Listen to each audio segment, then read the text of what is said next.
No. I'm already into the 420, damn it. So what are you doing? Nothing? Why not? I'm trying to get on this Lifestyle Radio website. Sounds like a cool website. Yeah, it's alright. Oh, wait, I might have it. You might have it. You're listening to Lifestyle Radio. The opinions expressed during this show are those of the individual participants and do not necessarily reflect the opinions of their associated organizations or Lifestyle Radio. You like music, you like weed, well, we gonna be good friends indeed. This is how much I like more than smoking trees. They'll make you dance the do-si-do and teach you how the chiva grows. Smoke a bowl on the 420 radio show. On Lifestyle Radio. Aha. Oh, it didn't do it this time, Marcel. It didn't. No, it didn't echo. Oh, awesome. Yeah. Yay, it didn't echo. So welcome to the show. It's the 420 Welcome, radio everybody, show. to the No Echo Show. The No Echo Show. Russ didn't realize we had a theme song. I could see his face. Oh, did he like the theme song? Did you It was like our cool. song? Did you sing along? I didn't know it. How could I? Well, we all sing along. We should put the words or the lyrics up for people. You know what? I was watching the show from last week, and at the beginning of the show, if you don't make it large on YouTube, it automatically kicks in the closed caption because it's muted when you start it. Yeah. And it tells you the words right there. So, yeah, I know, it's awesome. Well, I know the words and I don't sing it. So. You used to. Don't feel bad, Russ. You no, do. I just move my lips and you guys think I sing it. So. I don't sing it. I remove my lips. Besides, we're all muted. Can't sing it. We're all muted. I move my lips too, just in case I'm not muted. That's for your listening pleasure. Tonight, we have a gentleman named Ross joining us, who is the author, yeah, I can speak real good, the author of the Big Book of Terps. So you're going to get Terpy talk, as you call it. I've seen you posting that all day. Welcome, Russ, to the 420 Radio. Thank you. Thanks for having me. So, I've got the book, even though Marcel wants the book. Well, Marcel would read the book. The book is called, like I said, The Big Book of Terps, and it's huge. How many pages, Russ? So I don't 580 or so. So it's a textbook on everything that you would like to know that we know now, because 10 years from now, I'm sure there'll be more.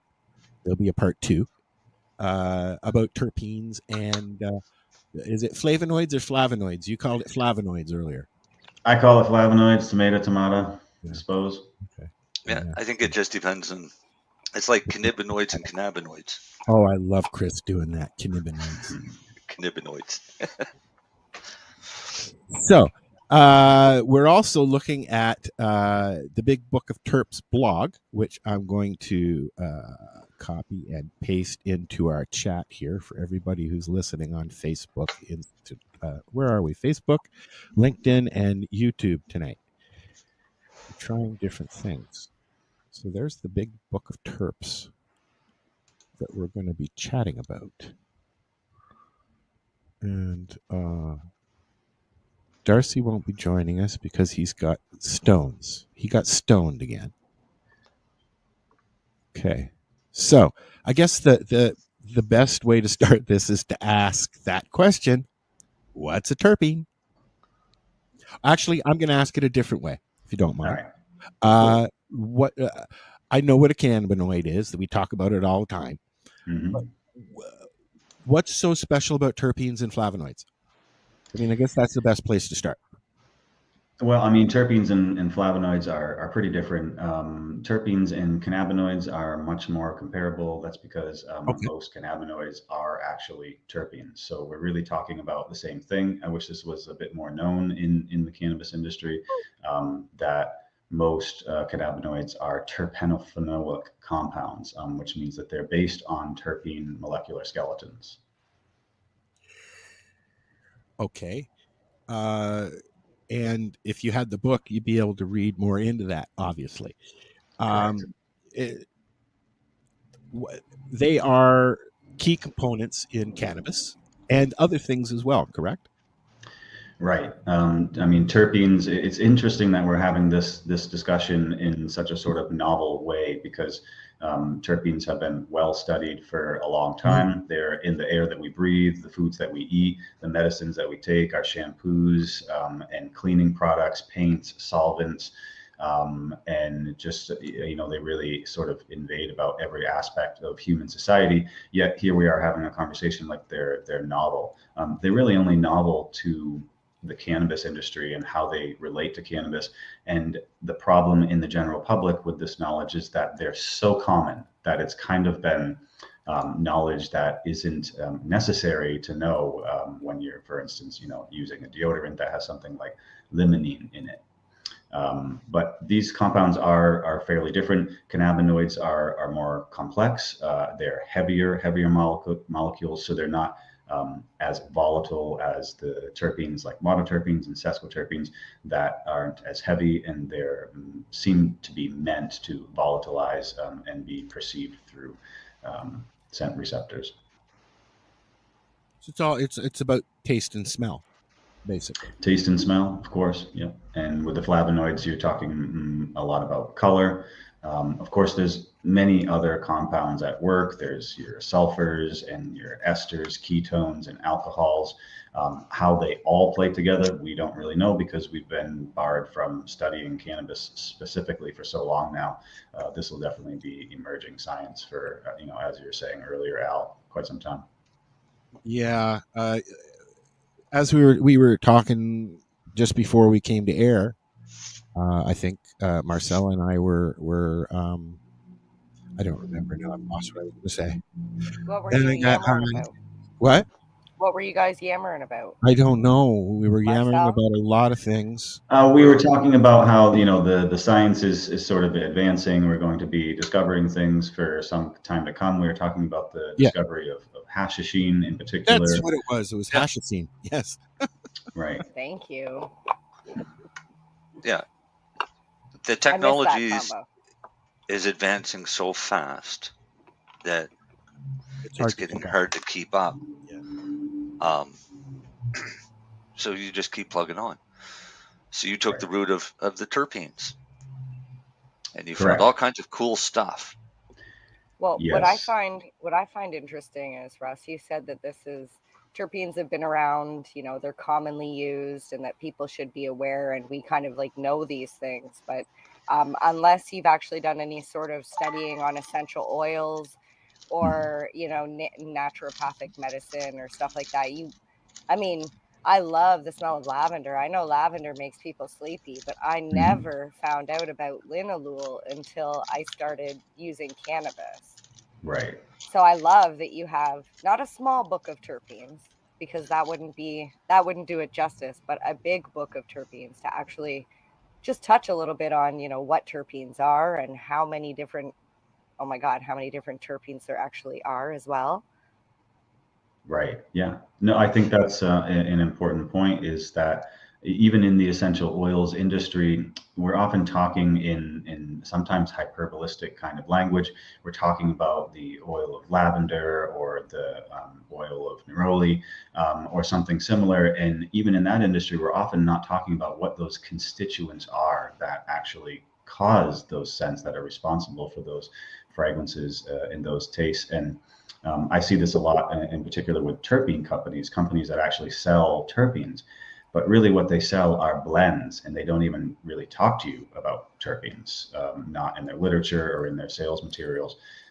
And I think that this is something that, for me, I'm very passionate about. I think the aromatherapy and essential oils industry needs to get better about understanding the science and being able to articulate the science to, you know, their clients. I recently got one of the little air thingy machines there that you can for aromatherapy.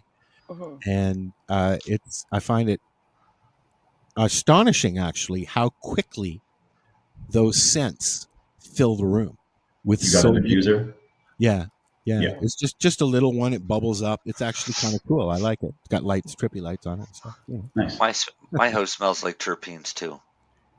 Yeah, mine but those usually are does natural too, but- terpenes. Yeah. Well, But can you actually buy terpenes? I know, I've seen on, like you're saying, online that they have terpene products, but those are not actual terpenes. Is that correct? Right. They're usually blends, and they're saying that they're supposed to be like, OG Kush or whatever. It's kind of a lot of nonsense, especially with so many chemovars not really being stabilized. So it's tough to make an evaluation of what those products are. Now, there are certainly industrial and commercial terpenes that you can buy. I mean, you could buy a gallon of pinene for probably a couple $1,000 for commercial or industrial uses. But the terpene companies that have been taking advantage of the new trendiness of terpenes often aren't really about the individual terpenes. They're about creating the blends.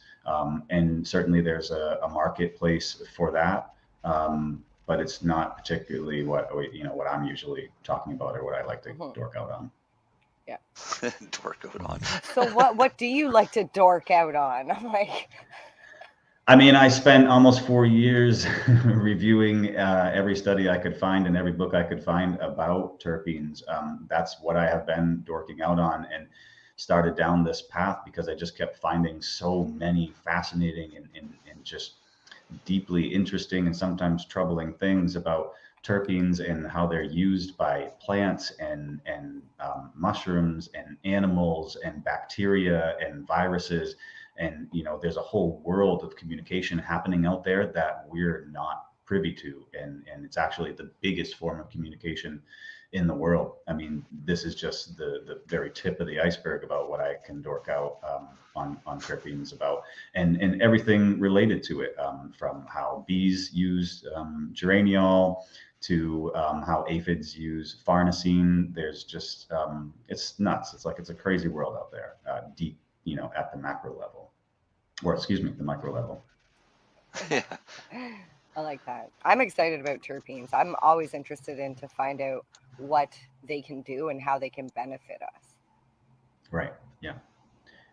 Hillary asked, why does shellac smell like bananas?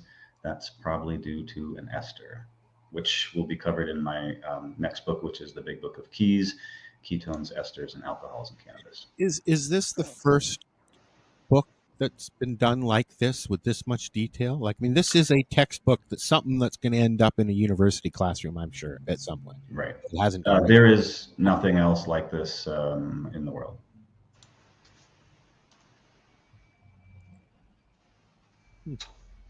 Lots of words.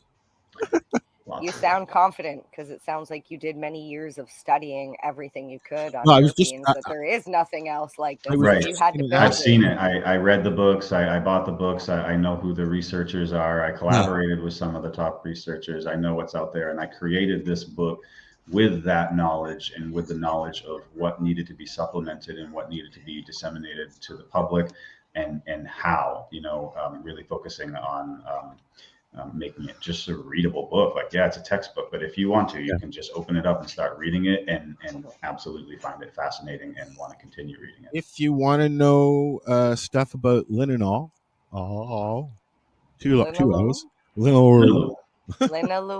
Yeah, you can find out. Like, it's literally filled with this stuff that you can read. Terpenol. Virtually every chapter of each individual compound. So, for instance, Al, you're looking at the chapter for linalool is essentially a massive review study that has reviewed all the information that's been published about linalool from all the different sources and compiled it into one place. So, for instance, it would be difficult, as of the time of publishing anyway, to find much more information out there that isn't already included in the book, from the first page, which is meant to be kind of like a flashcard that tells you all of the important details, and then the deep, intensive information about how plants are using these compounds, how industry is using these compounds, how we can use them medically. It's extremely comprehensive, and we'll be updating that probably every 2 years to keep up with new studies about these compounds. So the Big Book of Terps is probably going to continue to get bigger. Well, medically speaking, I mean, they talk about that kind of thing in movies. I mean, growing up in the news. I remember back when they had the movie with Michael Douglas where he betrayed the guy who went into the rainforest and came out with the cure for cancer, from flowers.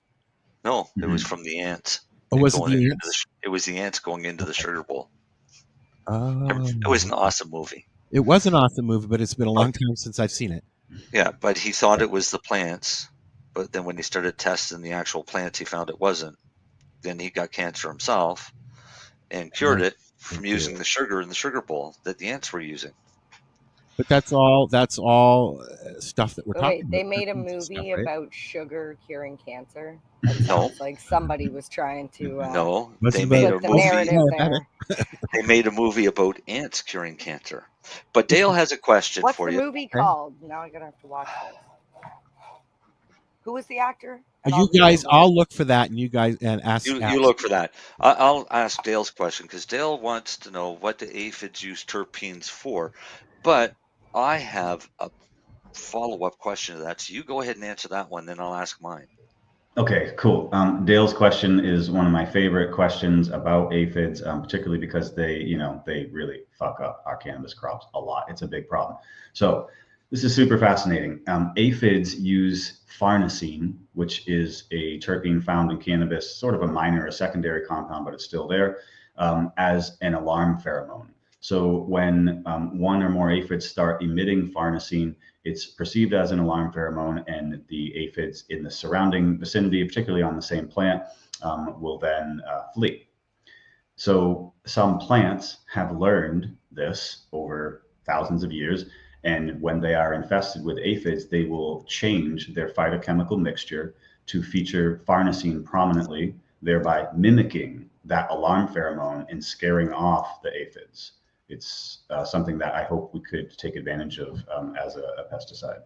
That would be awesome, because my follow-up would be, what terpenes are attracting aphids?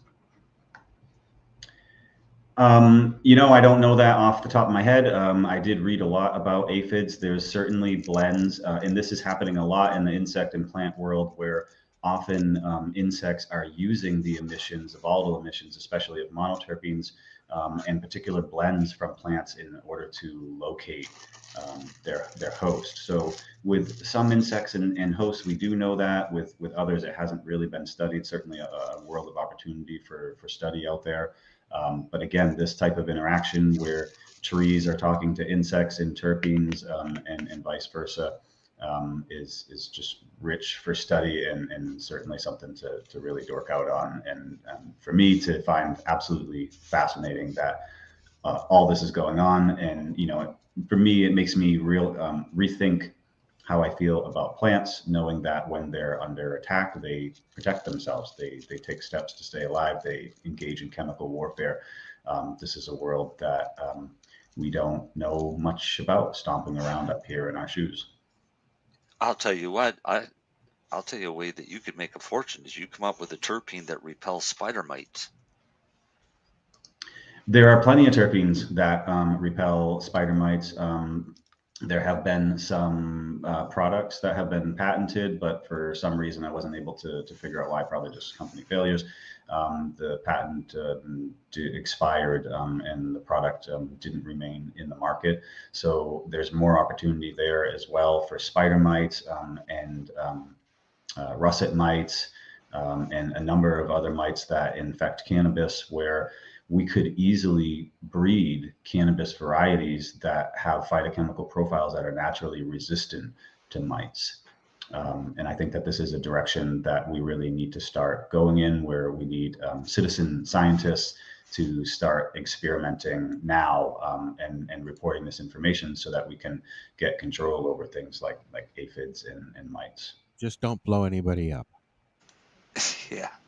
Try not to blow anybody up. Including yourself. I can't find this movie anywhere. It's not listed in his movies. Who did you say it was? Michael Douglas. I don't think it was Michael Douglas. I don't think. I thought it was a good. It might have been Kirk. No, I don't think it was Kirk Douglas. Was it I don't Robin think it was Williams? either one of them. No, definitely not. I thought it was the Ghost in the Darkness, but no, that's not. No, it's not. You guys go in and you guys carry on and talk. Where's my screen? So okay, I got a question. Yeah. So many terpenes out there. Individually, they do. Some things are good for the industry. Some things are good for health. And it says here in your blog here that there are actual terpenes for treating cancer. Yeah, absolutely. The terpenes, again, are very well studied, and they have been shown, many of them have been shown to be anti-cancer agents in a number of different ways, whether they are able to shrink the size of tumors or they prevent angiogenesis, which is the formation of blood vessels that keep tumors alive. Lots of different ways that terpenes have been shown in, of course, a laboratory setting to be anti-cancer. Interestingly enough, although they're well-known and potent anti-cancer compounds, when I got into researching the flavonoids, it was exhausting to discover how well researched the flavonoids are and how they also are extremely anti-cancerous in a variety of different ways. So this book is absolutely loaded with information about anti-cancer terpenes, all the different studies that are out there that are relevant to that terpene and all the different cancers or types that they've been shown to treat. And, you know, I think that we need to start cross-referencing where terpenes and flavonoids and cannabinoids all intersect with certain types of cancers and look at synergistic medicines based on these compounds. Terpenes have also been shown to be synergistic with many of the leading chemotherapeutic agents. So when we talk about synergy, we're really talking about things that happen outside of the endocannabinoid system, which could also happen in the endocannabinoid system. But we talk about synergy because it's important to understand that terpenes aren't just synergistic with cannabinoids, they're also synergistic with existing chemotherapeutic agents. And they, in some cases, can help deliver chemotherapeutic agents as well as enhance the effects. And this is all becoming increasingly more well studied. The one delivery system that we do know here at the 420 Radio Show is cannabis. What other plant matters, or is there man-made terpenes as well that can do the trick as well? Or I mean, that's kind of a question that comes up a lot. You know, a molecule is a molecule. So whether you have sourced beta caryophyllene from cannabis or from, which is probably a more likely source, black pepper, it's the same molecule. The molecule doesn't know any difference and it doesn't perform any differently. We say the same thing about THC and CBD. It doesn't matter what plant it comes off of, whether it's a hemp plant, CBD is still going to be CBD. THC is still going to be THC. It's still all of the other terpenes and cannabinoids on the plant that actually make it work. So what are the other delivery systems that are out there that you can get terpenes and flavonoids? Well, I mean, first of all, I would argue that cannabis is an inefficient delivery system of terpenes, especially with the most common forms of administration, smoking and vaporizing. We're chemically altering these compounds and getting them in very, very small quantity, certainly not in any therapeutic quantity, unless you're talking about concentrated oils with very specific phytochemical profiles. So, you know, one of my missions is to help people realize, and this is something that I learned early in my research, is that, and I just put a video out about this early this week, is that you don't need cannabis to get terpenes. And in fact, you'd be a little bit foolish to try to get terpenes from cannabis because it's an inefficient producer of terpenes. Yes, it's very cool that they have these cultivars that have tons of different terpenes and different people realize, and this is something that they sorry, I heard an echo there and got lost. Yeah, I was pulling up something and it echoed it. No, but I understand what you mean. There's the amount of terpenes in cannabis, because in Canada on our labels, we're labeling terpenes. And on our cannabis, our terpenes are coming out with, 0.2%, 0.1%. Well, that's a very small amount of terpene to try and collect. If you can collect the same terpene off another plant, then that just makes more sense. We had the guy, we were talking about it last week, the guys that are pulling CBD, is it CBD that they're pulling out of orange peels? Yes. Yeah, they're making cannabinoids out of corn and orange peels. In Japan, or something, right? Or China. Yeah.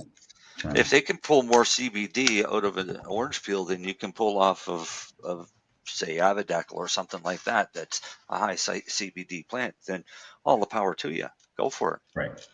Yeah, and this is a conversation we'll need to start having soon in the cannabis industry, and in particular as we continue the discussion about terpenes overall being an important part of who we are as humans, is that we should source terpenes from their host plants.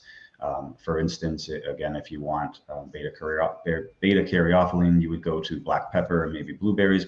If you want limonene, you would go to the citrus fruits. If you want myrcene, you would look to celery. Cannabis does not produce these terpenes in a way that's efficient to source them therapeutically or industrially, commercially, etc. And Susan Trapp, who there's commentary from her in my book, she is certainly the world's leading expert on terpenes. She studied the biogenesis of terpenes. She agrees that cannabis isn't an efficient source of terpenes. So the best source of terpenes is eating correctly, eating foods that are high in those terpenes, and that's pretty easy to do for most people in developed countries. And with that said, it's important to recognize cannabis for the value that it provides, which is, as far as we know today, it is the most efficient producer of cannabinoids. We should just let Dale turn his mic on. Yeah, I think so. Dale, turn your mic on and ask your questions, please.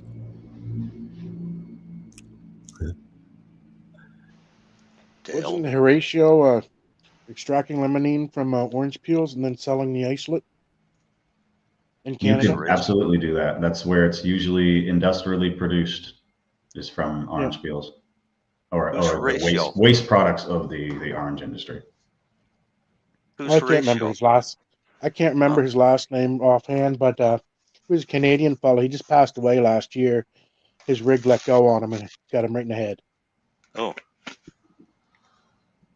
Not good. No. Yeah.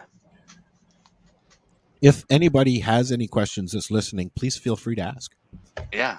That's we're going to make them answer you. That's right. Yeah. Lots of ways to ask. It'll show up here in the thingy. That's the other reason why I don't like using Twitter, is we don't get the chat back. They see what we're typing, but they don't get we don't get theirs. So,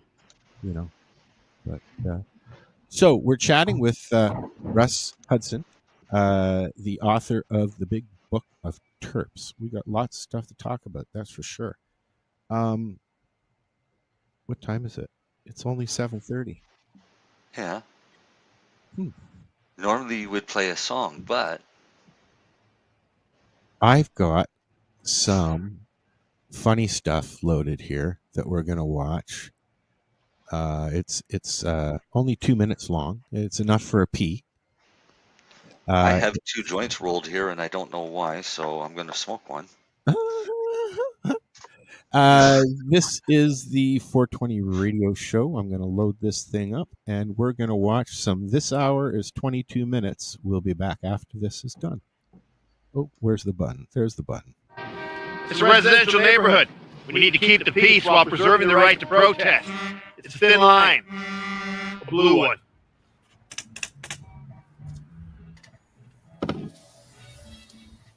Okay, you're gonna need you to move along. You here for the protest?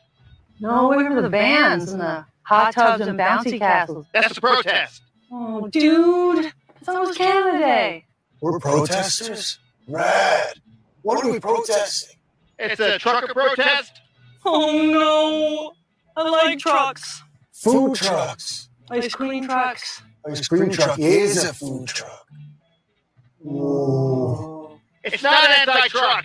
Then what's it for? Well, it was against vaccine mandate. Good. I hate vaccines. I don't put anything in my body unless I know exactly what it is. Hey, you want some of this? What is it? I don't know. Sure. Okay, move along. Why does he need to stay? He's a protester. Why is he honking? That's how they protest.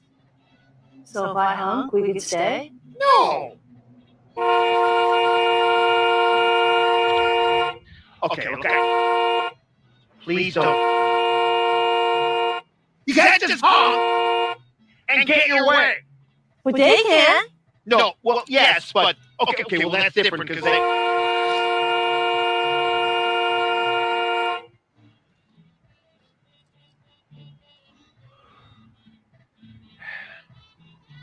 Officer! Someone stole my weed! Someone stole our weed!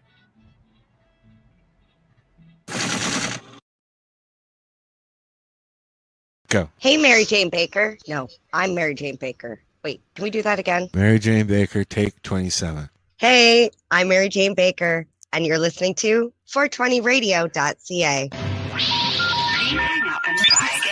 You're listening to 420radio.ca, Canadian Cannabis Radio. Enjoy the buzz of legalization with Campbellford Lifestyle Shop. From lights to plant nutrients, books, consumption accessories, and more. We've got all your basics to grow or consume cannabis. Visit our info center or take a look at our piercing services and body jewelry, now available in-store through Campbellford Lifestyle Shop. 17 Bridge Street West, Campbellford. You want music? Rock, punk, metal, alternative music. The Coverage Radio Show has what you want. Every other Tuesday at 8 p.m. Eastern Time on 420radio.ca. Hosted by DJ Michael Aldridge, bringing you new and retro tunes from both major and independent labels. Only on the Coverage Radio Show. Radio Show. Radio Show.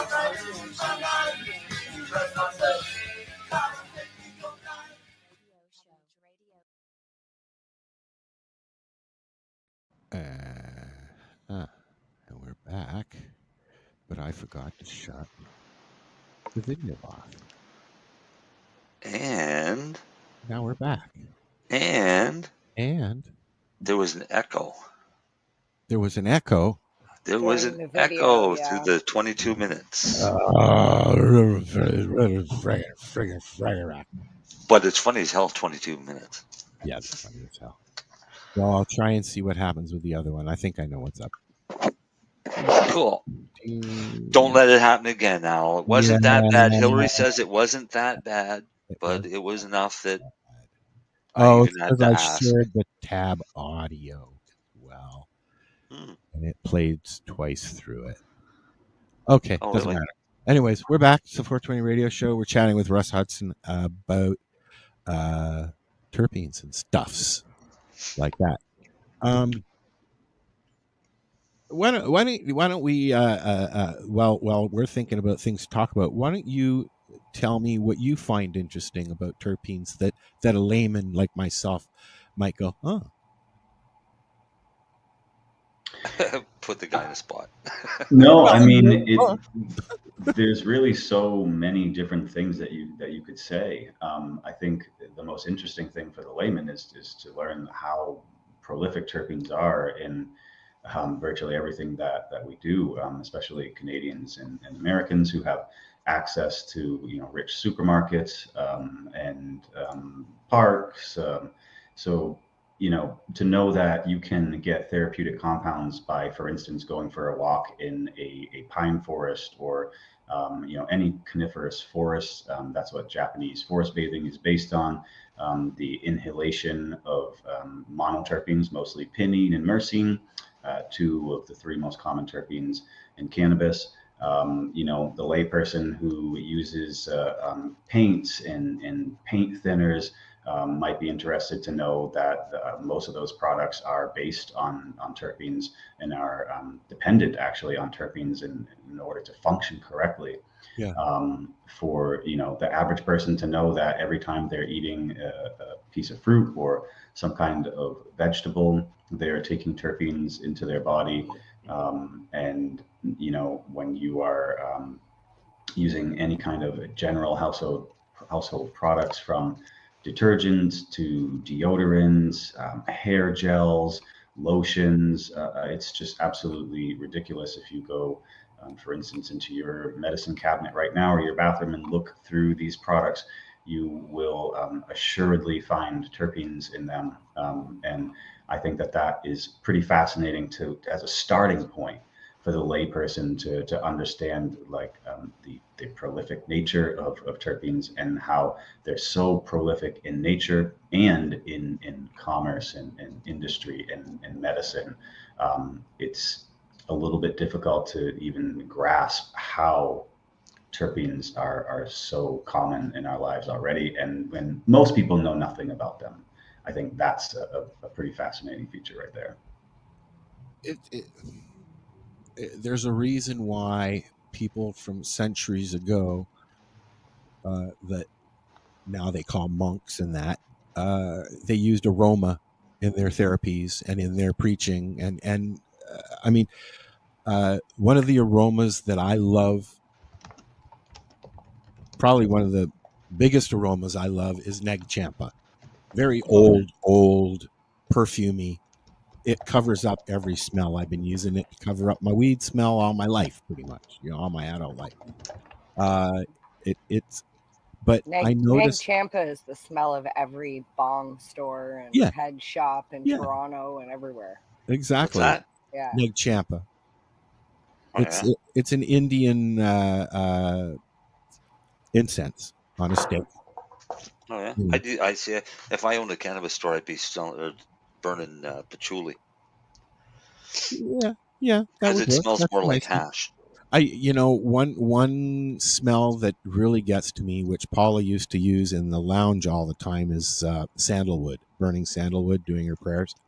Yeah, I have sandalwood essential oil for some products, and it's ripe. Are terpenes involved in allergies as well, do you think?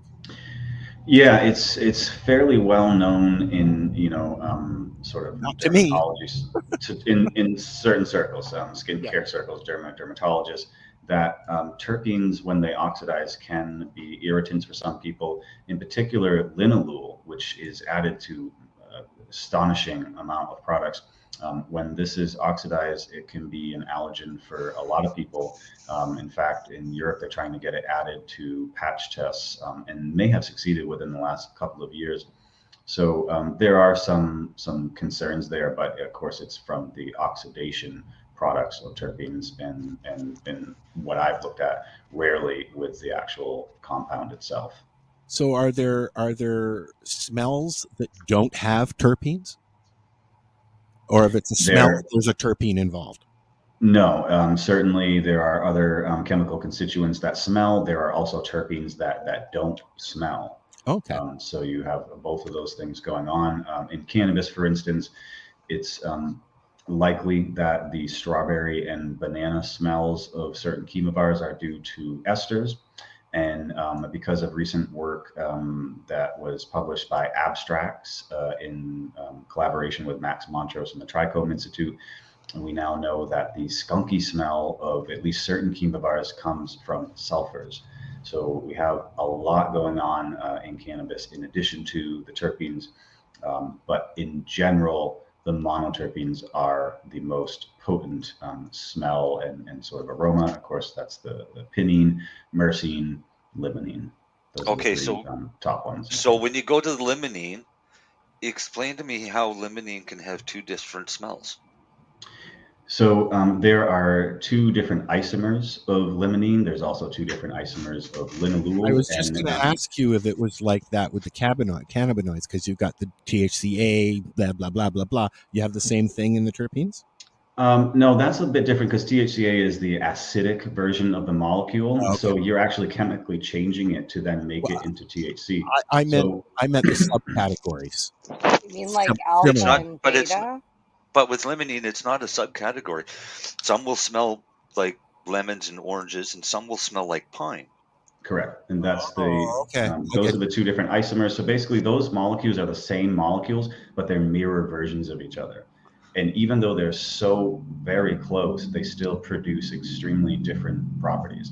So a lot of terpenes have this feature. Terpinolene, for example, which is a top 10 terpene in cannabis, one of my favorites, is actually an isomer of terpenine, which isn't even, I think, within the top 20 terpenes in cannabis. So you have a isomer of terpenine occurring more commonly in cannabis than you do the sort of the parent compound. Lemon seems to be the key word in there, though. Why is that? Like a lot of the good weed that you get out there has a lemony taste?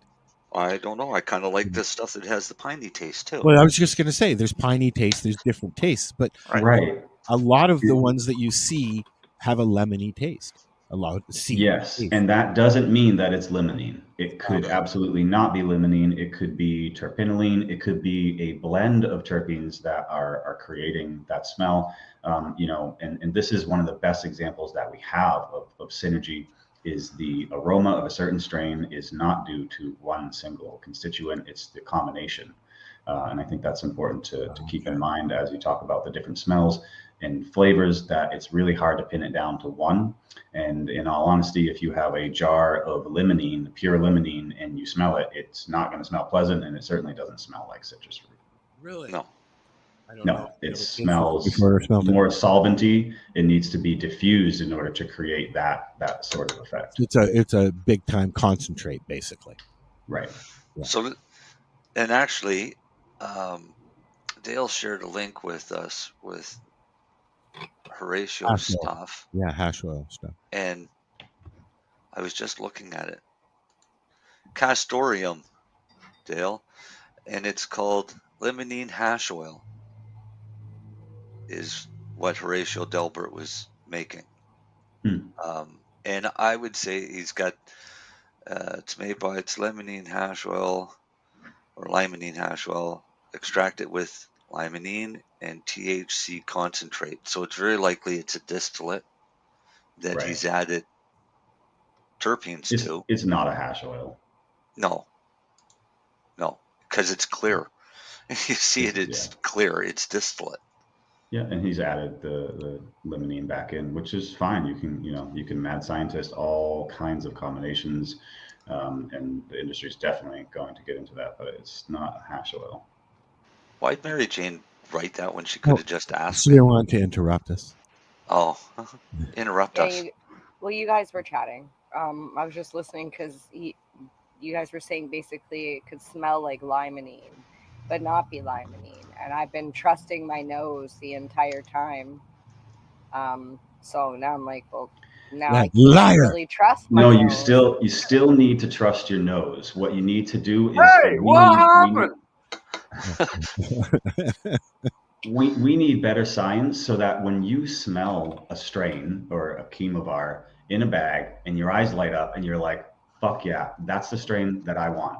There's something happening there. As I was talking about earlier, there's all this communication going on between different entities with terpenes, and you're also receiving that communication when you know this is the stuff that I want.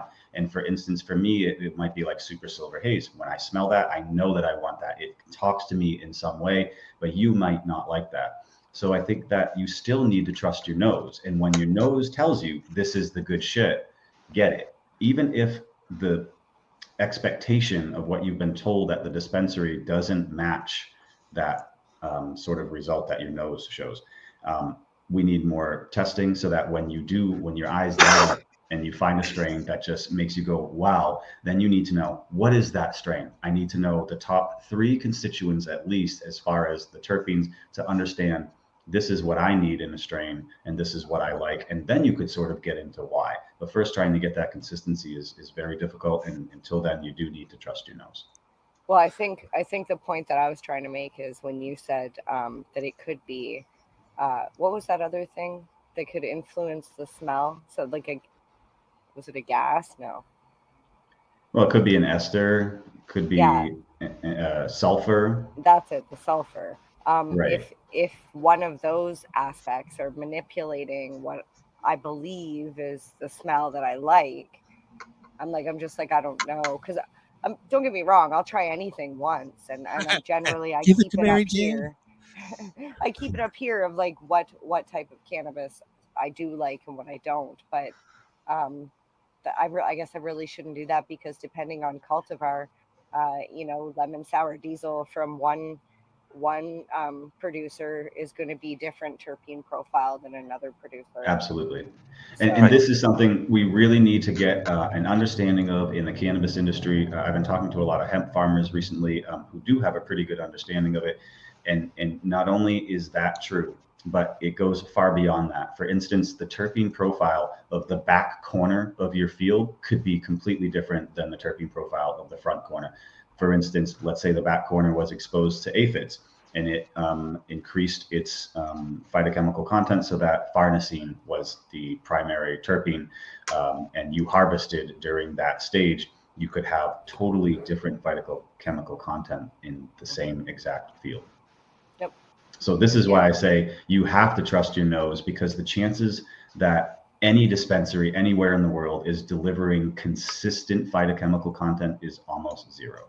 But you want to trust your taste too, because that's the flavonoids, right? Your taste. The nose is the first. Despite the sort of precursor to the word flavonoids, there is no flavor association with flavonoids, at least none that we know of. Flavonoids are about color. So in cannabis, the blues, reds, and purples that you see are due to different types of flavonoids, and in the wider plant kingdom, typically coloration is due to flavonoids, and that's related to antioxidant protection, UVB, solar radiation protection, and some other relief of abiotic stressors from plants. But primarily, they're known for the production of color. Okay, so stupid question. That's not a stupid question. Where does the taste come from in cannabis? Oh, that's a stupid question. Terpenes. It's mostly terpenes.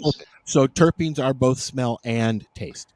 That's correct. Yes. Okay. And you'll have other, like esters are imparting some taste in there as well. We just don't really know how much. We're going to get into that in another year. But certainly the terpenes are well-known flavor molecules. This is another use of terpenes. They're in food products that you wouldn't believe. They're so embedded in especially prepared products that they're not even considered an ingredient. They're considered sort of a precursor product. So they don't have to report those in the ingredient list. But chances are, if it's a processed or packaged food, there's terpenes in there in some way. They add terpenes to the packaging as deterrents from certain insects and bacteria and fungi. It's another section that terpenes are widely used in candies and beverages to give maple flavors and to give piney flavors, and to give, for instance, with linalool, you have that sort of lavender flavor. Linalool is the number one constituent of a number of different types of cinnamon. So when you think of cinnamon flavorings, you could be talking about linalool. The flavor implications of terpenes are extraordinarily well studied. I recommend checking out a website called the Good Sense Company. For 40 years, they've been compiling information about exactly this. What do these compounds smell like? What do they taste like? It's an excellent source of information about that. And in fact, PubChem often uses information there, in their collaborative and verification processes. Cool. You just what is that? What is that word that Dale wrote there? I can't even. But before we get to that. Before we get to that, let's bring up the fact that we had Cheryl and Haley Rose on a few years ago. Should have them on again soon. Yeah, we should actually. But that was one of the things that they found with Haley. She's got a severe form of epilepsy that they've been treating for years with cannabis. And what they found was her being able to go into the dispensary, smell each strain, would pick which strain was going to work best for her that day or at that time. In Canada, we don't legally have that option. We can't go to one of the dispensaries and smell the cannabis. Not in the legal stores. Actually, we can't even legally look at what's inside the package. Yeah, the only way that I can find out if the weed that I'm buying from the legal store is fresh enough for me to buy is to squeeze the package. That's all you're allowed to do. And that doesn't work if it's coming into a tin can. That's right. But if it's coming in a tin can, it's sealed at the right moisture content anyway, so it's not an issue. Are things that bad down in the States? Are they like that, or is it that controlled? Can you just walk? It's pretty similar. There's some sort of lip service being given where a dispensary might put out, those special containers. They're clear, but they have some ventilation in them. But those same samples sit in those containers day in, day out. It's a terrible representation of what might actually be behind the shelf. It's just kind of a joke to make connoisseurs a little bit happy, but real connoisseurs know better anyway. If you're a connoisseur in Canada, you're not buying legal weed. Sorry to say, but that's true. That's not something connoisseurs do. I mean, I Marijane also shops on the reservation as I do during the summer, anyways, and the quality of the middle of the road strain from the reservation dispensary is about the same as the bottom end of the legal scale. Not even. No? You think it's worse than that? I think it's better. You want to talk price? Oh, yeah. Well, yeah. That's what I'm getting at. I mean, you can get some really nice. Oh, you got to make her big. Hold on. Got to make it big. Average size, like average size buds from the legacy market, from the indigenous market. Yes. And if you go to the legal market here, I got tiny little buds. Here. You get stick. You smaller. Get stick and little buds. Always. And I'm not gonna lie, I paid $100 for 3 ounces. So at the res, yeah, you can get a $55 ounce at the res now. So. She just got three for $33 a piece. Yep. And I got a free pre-roll. I got a free pre-roll and a free drink. Because you spent $100. See, that's a good deal. Okay, so good you brought that up. The drinks, they're using terpenes in a lot of the drinks now, correct? You can infuse them and same kind of things that you can do with oils and stuff, right? They're using distillate, aren't they? Are they? Because that's where I don't like these drinks. Yeah, I don't like distillates. That's what I like.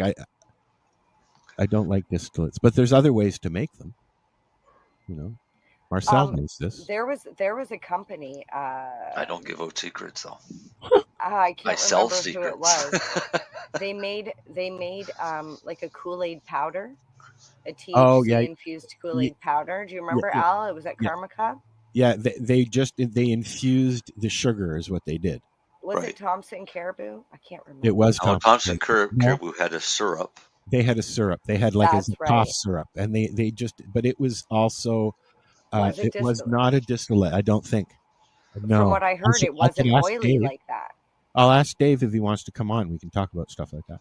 He's still around. I would like to try. Anymore, but. I would like to try a drink that didn't taste like it had oil in my mouth afterwards with this like. And that's the I can do that. I can do that for you with an alcohol. They had that issue at the beginning. Remember, Marcel? Tweed had that issue. Was it Tweed? I think it was Tweed. Well, yeah, they tried. The problem is sticking to the can. Right. The cannabinoids are an oil. They're an oil base. So to mix them with water, you've got to use an emulsifier, which means the water is now thick. It's not water. Or you can use what's called nanotechnology. And basically what it is it's using sound frequency at a particular pitch to dissolve the oil compounds of the cannabinoids into small droplets that are interspersed evenly through the liquid. Expensive technology, either one, but if there's any separation, the oil sticks to the inside of the can. Yes, that's what was happening. When you go to drink it, the oils all stick to the inside of the can, and you're drinking the liquid, And you're not getting any a small percentage of what was actually in that can. We've got some people making comments on our stream here, and I'm not sure what they mean by rectify this. Rectify what? Will there be a rectify this? Yeah. I'm not sure what I can understand what you're saying, John, but Alexis says hi. Alexis. Hi, you're welcome. We're here every week. Enjoy. Yeah,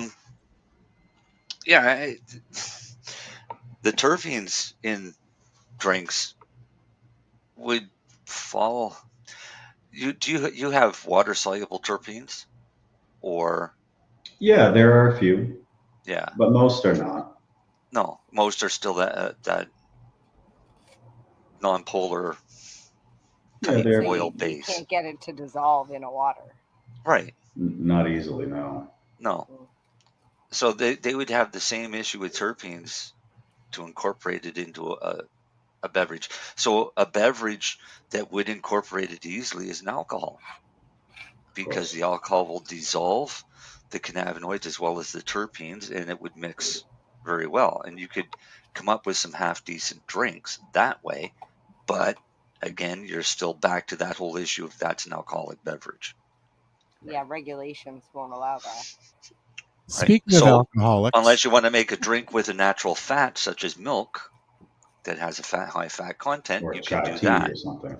Right, something like that has that fat base, not a water base. Yeah.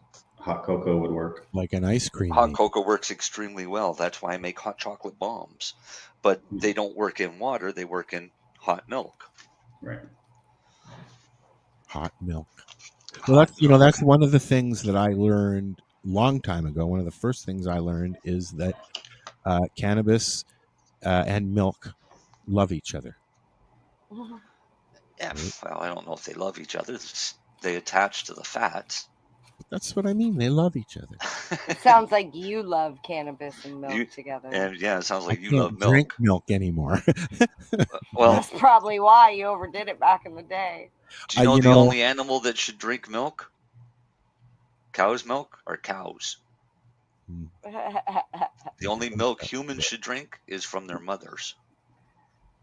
You know, milk's just for getting fat anyways, eh? Yeah, it's just to add fat.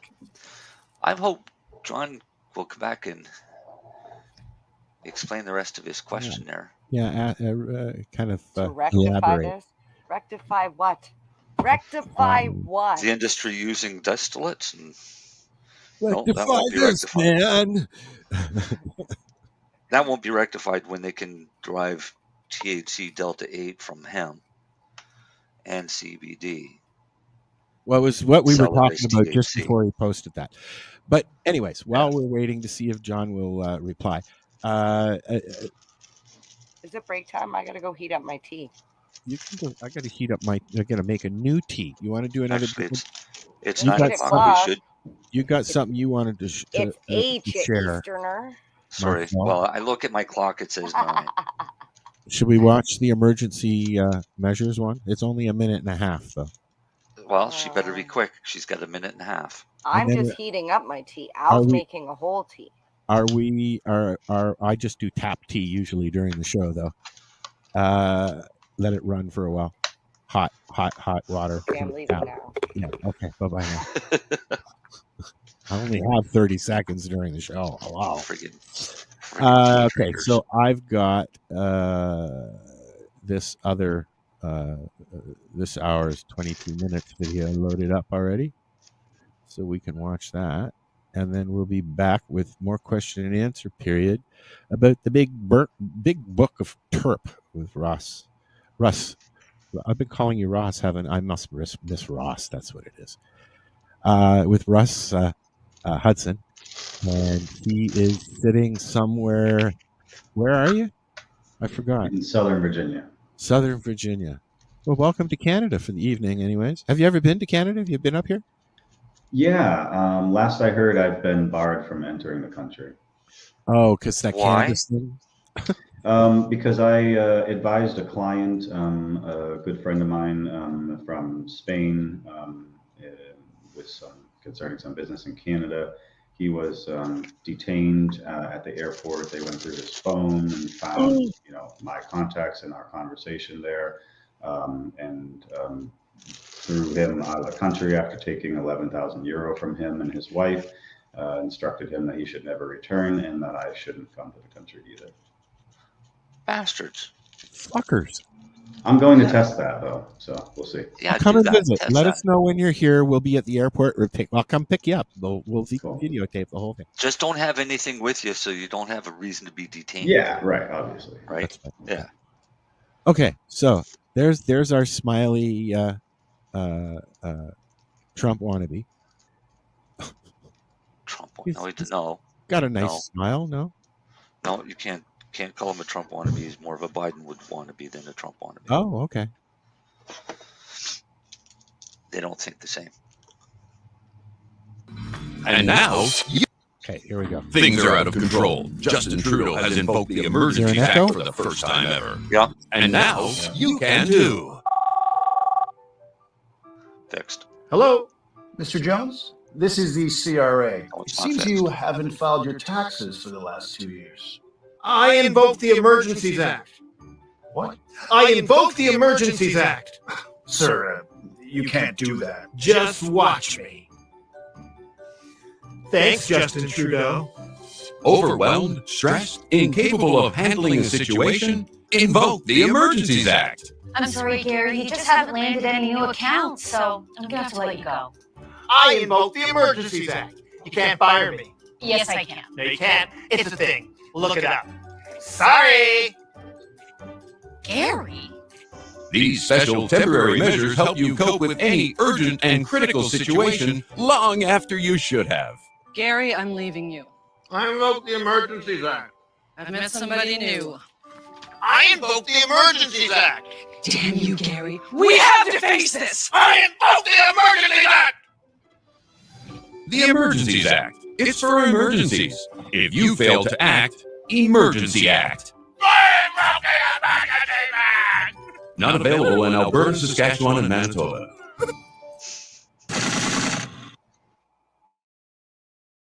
Hey, this is Cheech. And this is Chong. And you're listening to Lifestyle Radio. What is it? Lifestyle Radio. Say it one more time. 420 Radio? Ooh.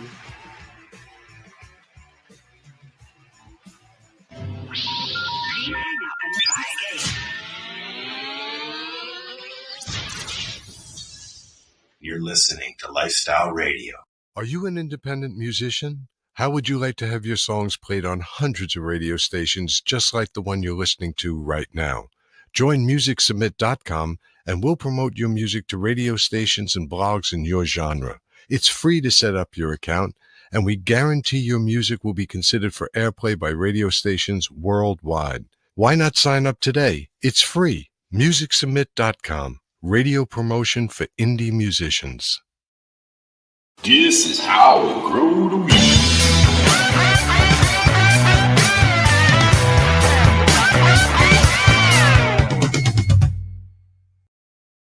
Darcy, you're up. Yeah, Darcy. Darcy, you're up.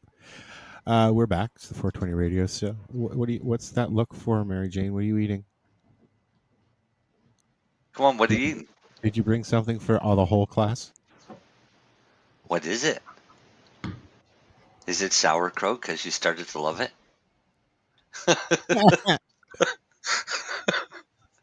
Should we show Russ? Yeah, show should show Russ. Nasty. Okay. This happened a few weeks ago, Russ. 3, 2, 1. It's good.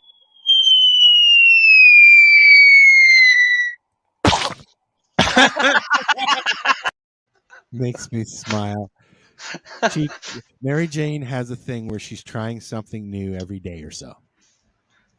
And she decided to try sauerkraut on the show. So what did you do new today?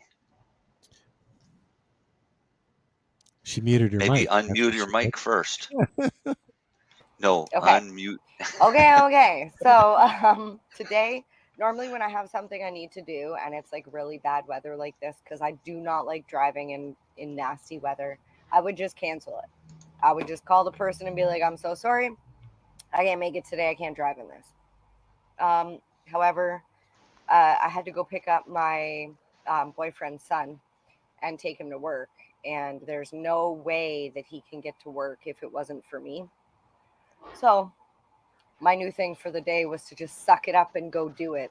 And I did it. You saw the other day, I'm sure, Mike and Amber's feed.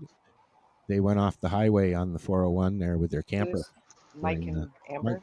Mike and Amber are very well known in Ontario. You don't know Mike and Amber? They were at Amber the thing. Do they have a last name? McIntyre, Amber McIntyre, and Mike. Oh, the pin girl. Yes, yep.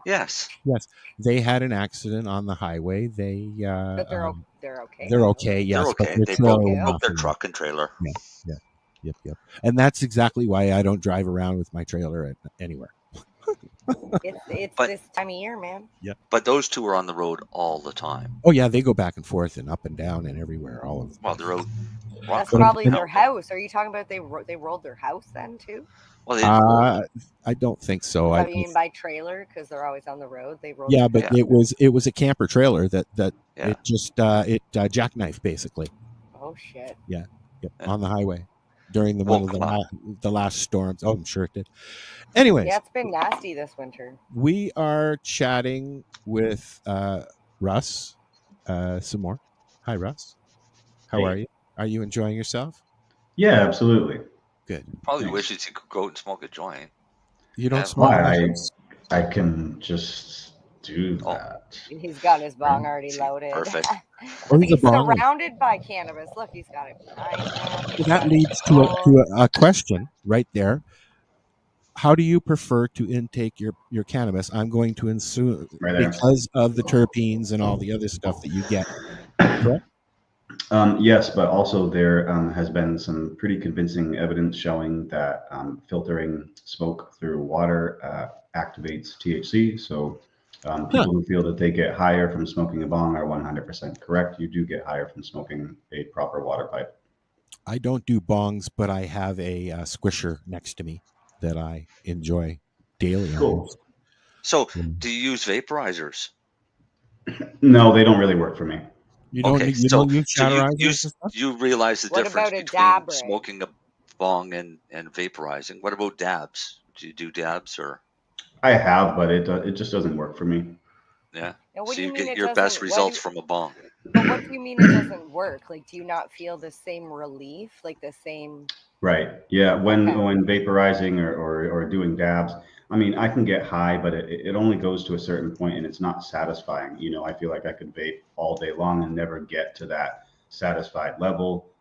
It's only when I combust cannabis that I feel, satisfied. And that's probably a chemical answer there. There's something. I said it for years. Combustion. Yeah. That vaping is not the same as smoking, and then smoking is not the same as eating. My preferred method is ingestion, but that's more of a health thing than anything. Right, of course. Can you explain to me why some people like to mix cannabis and tobacco? Is it a terpene thing? No, I think I wrote an article about this years ago. I think it's titled "How Europe is Getting It Wrong on Cannabis," and there are several different reasons, but often it's cultural. That people have just been doing it for a long time, and the reasons behind that cultural use is one, people get too high, so they want to dilute the cannabis with tobacco. Two, they can't afford the cost of the hash or cannabis, so they again dilute it with tobacco, or they're stretching it, or that's just how they do it. That's just how they do it, and obviously they're addicted to the tobacco, and to varying degrees may be addicted to the cannabis as well. What do you have to say about that, Marcel? Kiss my ass. I have something to say to that. I don't mix. I'm a blunt smoker, so I don't mix tobacco. I don't mix tobacco with pot. No, you mix it with hash. I realize that. Hash and oil. Yeah. Because I'll make an oil joint or I'll make a hash joint.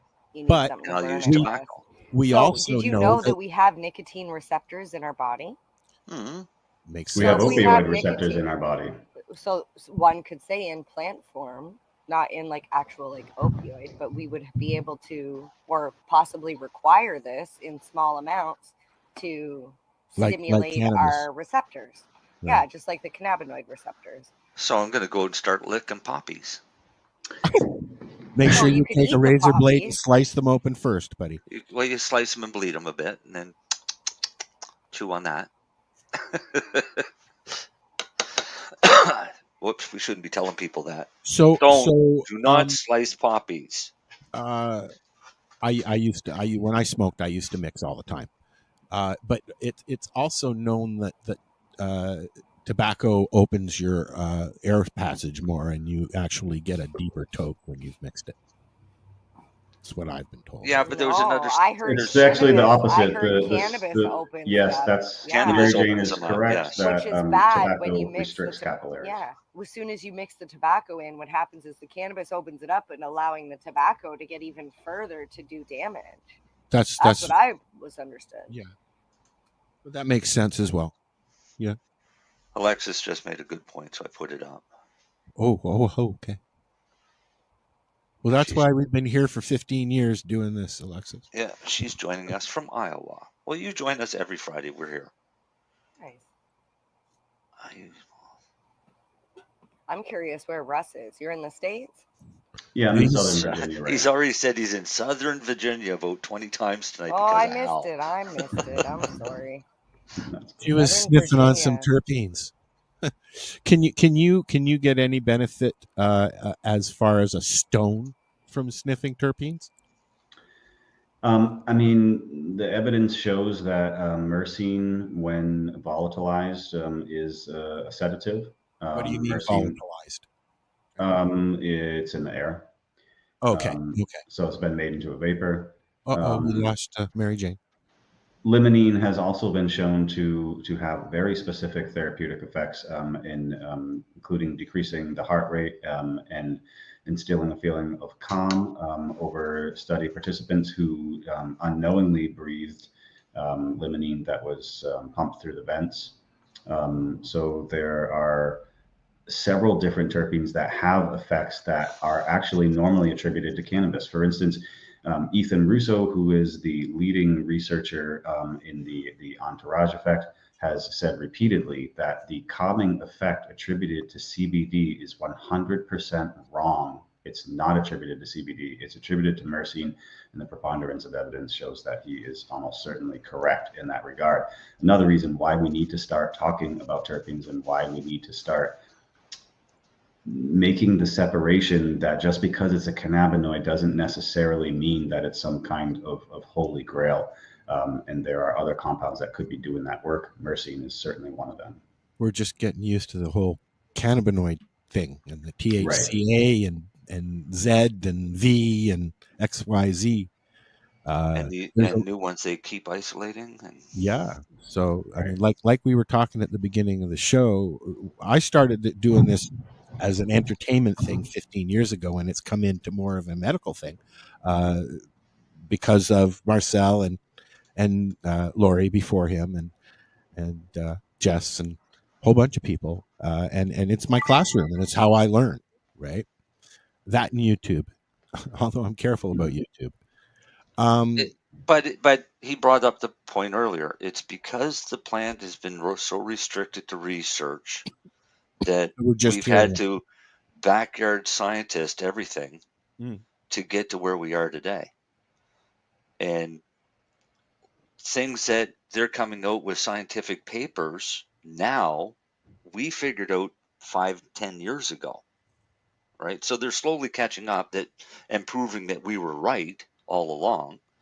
It's great, but the science has still got a long ways to go, because us in the background industry or the backyard scientists are finding out way more every day of how we can make this stuff work better.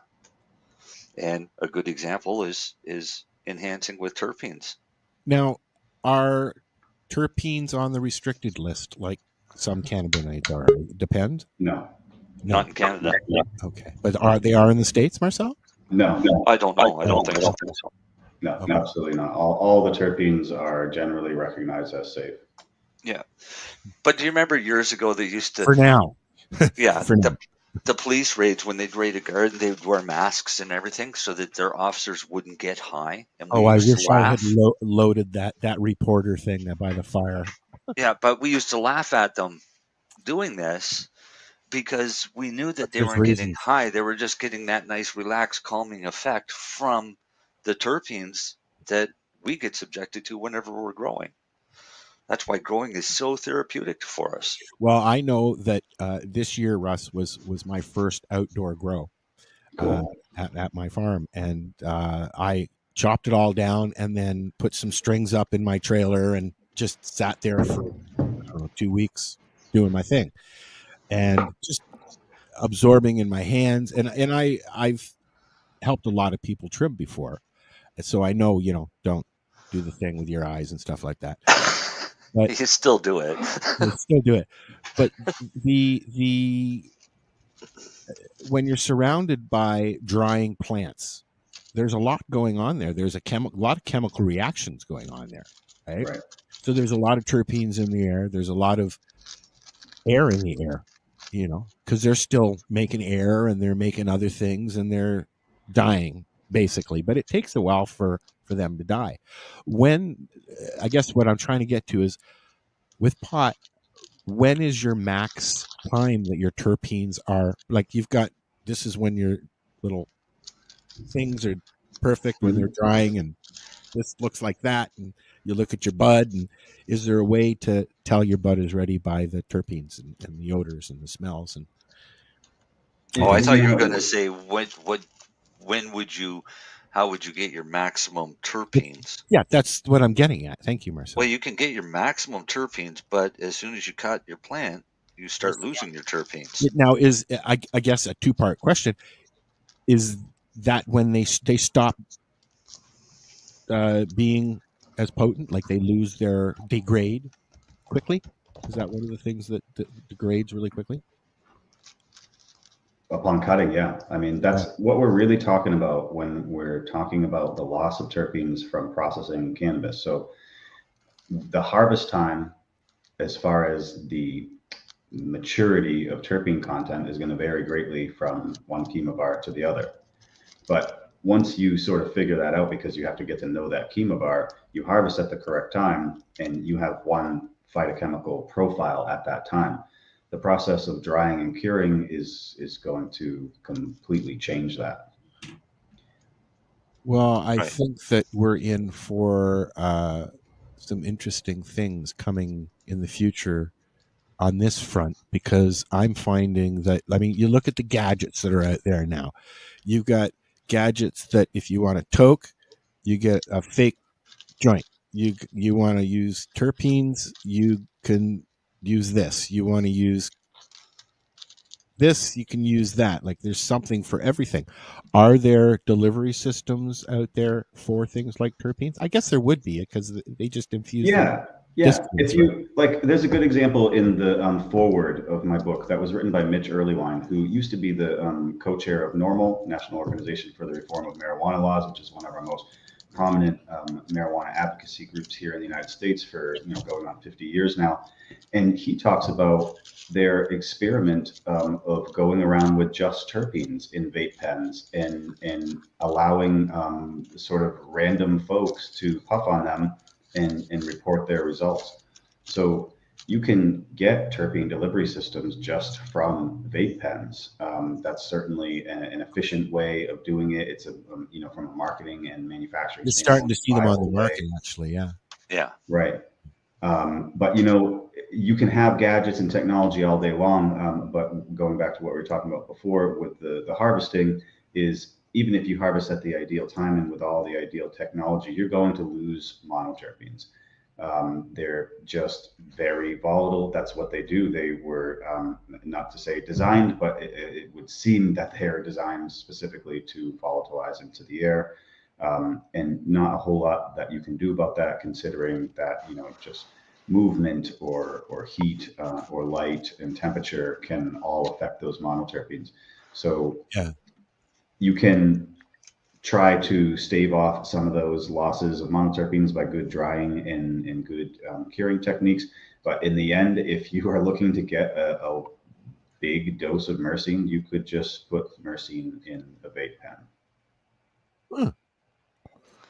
And which is what a lot of the vape pens are. Well, people are going to catch on to that. Like, I mean, are we in for? But distillate has no flavor. But are we in for the whole CBD type of thing with the terpenes and the flavonoids as well? Are we going to end up with that? They already are. Okay. Yeah. I don't use vape pens. I use my Shatterizer. That's it. And I smoke doobies, right?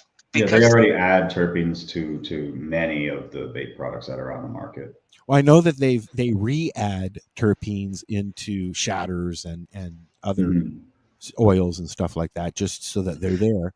But why? Well, because the process takes them out. Right.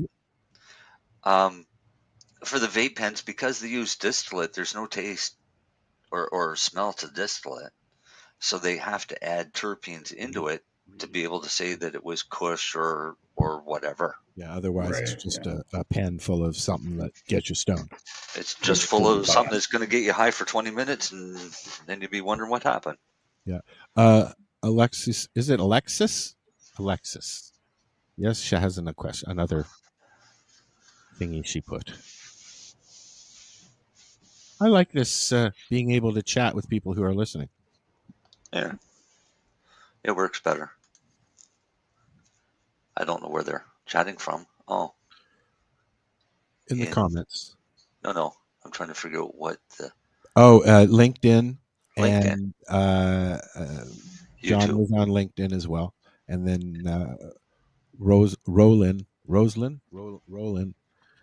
on YouTube. I have a feeling that's Raylan. The YouTube one is a post or something, a spam post or something. It looks kind of suspicious to me.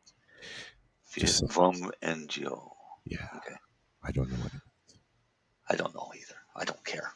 I don't either. If it's important, they'll come back and tell us. Yeah. So awesome. I'm looking at. I'm just looking through your blog here some more. No, now I want him, Russ, to tell everybody where they can get this big book on terps. Yeah, you can get it at thebigbookofterps.com. That's the cheapest way to get it. I can offer hand-signed copies, hardcover copies, of course, shipped directly to your door for $125 out of my office.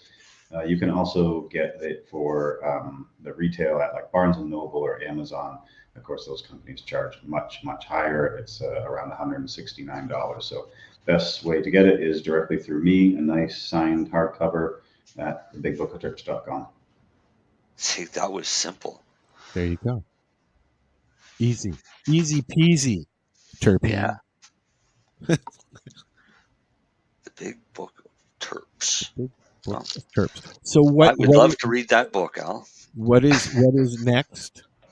As far as is there going to be a part 2? Or is there going to be? Yeah. So right now I'm working on the second edition, and what that is going to do is it's actually going to pull out all of the flavonoid content, because I found that the flavonoid market or people who are interested in flavonoids, that demographic is not the same as the people who are interested in terpenes.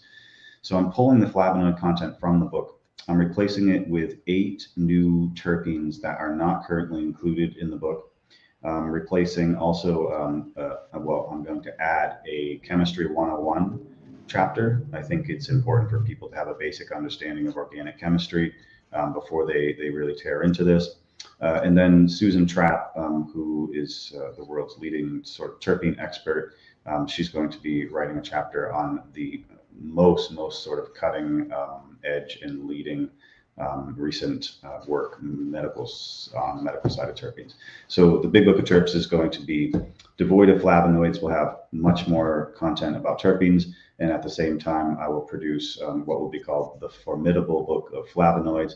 That will also be a monstrous scientific text, but that will exclusively feature flavonoids. It will be probably about the same size. And then, of course, as I mentioned earlier, around this time next year, we should be ready to publish the Big Book of Keys, which is ketones, alcohols, and esters in cannabis. And I may be able to include sulfurs in that book as well, pending size restrictions. These things get a little bit out of hand, and we have to do our best to pare it down. So that's what's coming up next. Also, there is a TV show in development called Terp Talk, and I've written a suite of 18 songs that can help people to learn terpenes. So there's a song about all of the individual top 10 terpenes in cannabis, as well as some songs about like mother compounds and flavonoids overall. And a song about what we were talking about earlier in the show, about not needing cannabis at all to get these terpenes. So you're a very musical person as well. I like cannabis. Right on. Dale, you two could collaborate in some songs. Some terp songs. Some terpene songs. Terpene songs. It's called Terptunes. Terptunes. Dale's not even unmuting his mic now.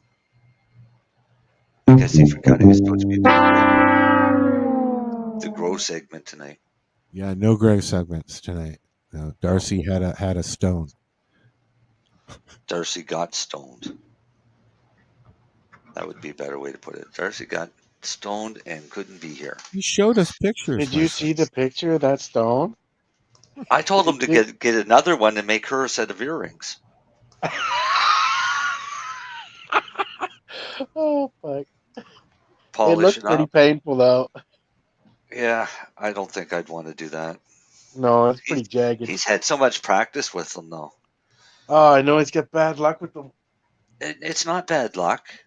He knows how to not get them, but after a month, he'll stop, and then they come back. It's just, I don't even have sympathy for him anymore because it's self-inflicted. Food related. It's not food related. He has supplements that he can take that'll stop him from getting them. Oh, okay. Right? But they're not cheap supplements, so he cheaps out, doesn't want to spend the money, he figures he's all better, then it comes back. We should set up a GoFundMe page for Darcy's stones. Yeah, Darcy Stone Fund.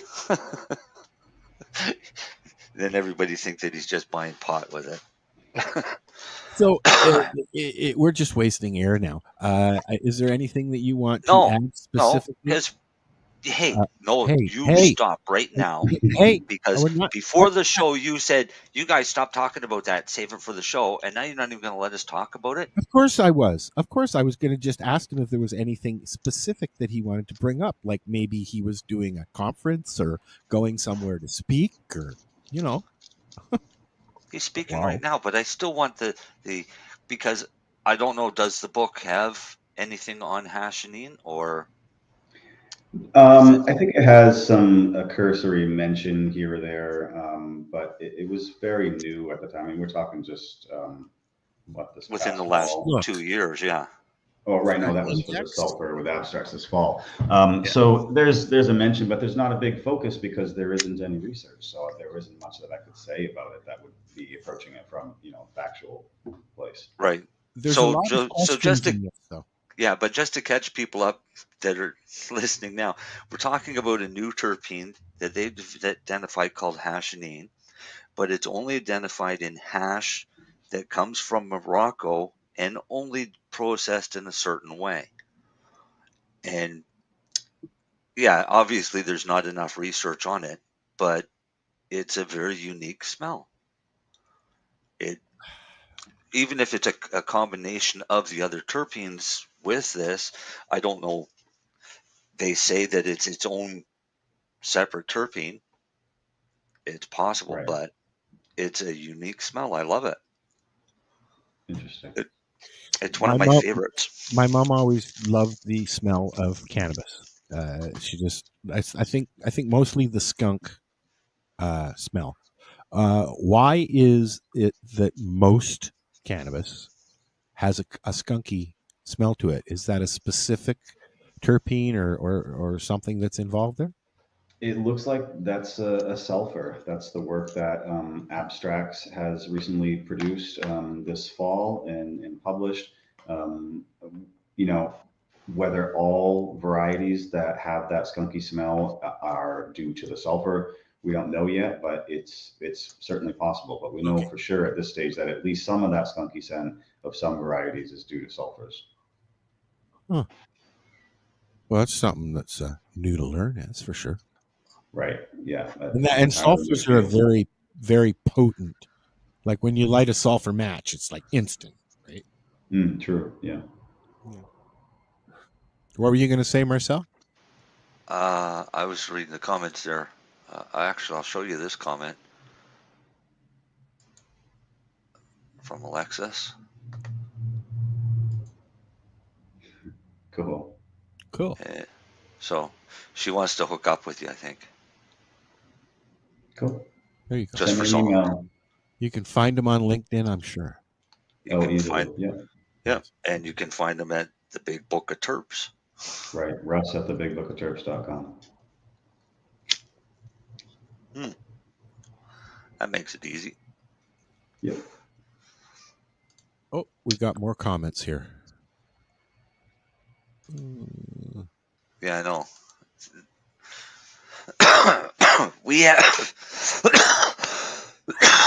people in here listening that aren't participating that also comment, but their comments show up in the different spots. We've got to go back and forth to 2 different places to look at comments here. Yeah. Which only confuses some of us some of the time. Where are we? 9:33. Yeah. Got any more cool shit, or I got some news we can always talk about. Sure. I don't know. Does Russ want to stay around, or does Russ want to bail out? It's up to Russ. Sure, I'll stick around. Okay. All right. Well, let's go take a look at Mike Tyson's new venture. Yep. Mike Tyson is teaming up with Click to launch a cannabis mouth spray. Saw that this morning. And that's awesome. I mean, I was making buccal sprays, 10, 15 years ago. Isn't that the best way to administer? Under the tongue? In the mouth? No, not necessarily. Up the bum? Well, that's one way. It depends on what you're looking for and what you want. Buccal sprays. Where you want it to go to. Right. With buccal sprays, you got to look at, a lot of times it's going to be an alcohol base as a tincture or an emulsion base as an oil. So you're either going to get a mouthful of oil or you're going to get a mouthful of alcohol. Not necessarily either. I'm not sure what Click is doing yet because I haven't gotten there because it takes forever to load this page. But what can happen is you can get a quicker response with a buccal spray, because if you put it into a capsule and you swallow it, then you've got to wait for the enzymes in your stomach to break down the capsule. Then you've got to wait for the cannabinoids to get into your small intestine for the uptake of the lipids that are carrying the cannabinoids. That's why it can take 45 minutes to an hour, whereas a buccal spray, especially with an alcohol, as bad as it is quicker. It has a much faster uptake, and it's more cerebral than physical. So it depends on what you're looking for. But their mouth spray is going to have a bottle that contains 375 milligrams, and each spray has 5 milligrams of an orange punch flavor, and is said to take effect in about 7 or 8 minutes. I'd like to try that. That'd be good for neuropathic pain. So what I would suggest is with something like that, one spray and wait and see. Yeah. Because, I mean, it comes down to it. Very likely it's going to be a distillate, so it's not going to have the same effect as a whole plant extract would. But I wouldn't jam 7 sprays into your mouth first time. That sounds like something you could make your own pretty quickly. Like I said, I was doing this, 10, 15 years ago. Well, I've been making tinctures for a while too, as you know. I've got the But no, I was doing and buccal sprays in little 5 milliliter bottles. I've been doing just the drops. I used to make. That's what I started making was drops. Right. All right. What else is new in the news? A couple arrested after baby reportedly test positive for cannabis, and each parent was charged. Conversation with parents before. Yeah, each parent charged with chemical endangerment by exposing a child to an environment where drugs are used. Damn terpenes. This, of course, happened in Alabama, and it was a couple 20s. They've been charged with felony chemical endangerment after their 1-year-old tested positive for cannabis. We've heard this story a few times.